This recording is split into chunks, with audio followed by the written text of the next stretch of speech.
మంత్రసిద్ధి కలుగుతుంది. 11వ రాశిలో గురుడు సంచారం చేసే సమయంలో మంచి పేరుని సంపాదిస్తారు. తేజస్సు పలుకుబడి పెరుగుతుంది. శత్రువులు నాశనమవుతారు. అన్ని విషయాల్లోనూ లాభాన్ని పొందుతారు.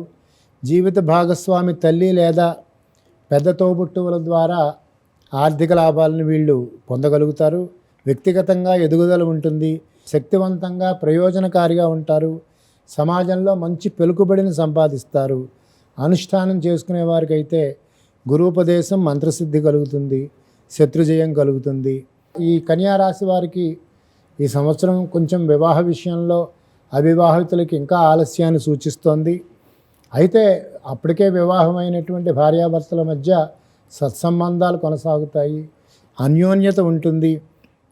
వారు భార్యాభర్తల మధ్య అపోహాలకి తావు లేకుండా వీరు వ్యవహరిస్తారు.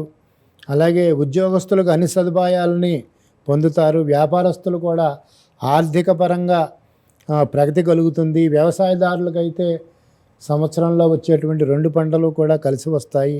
అన్ని రకాలుగా లాభపడతారు.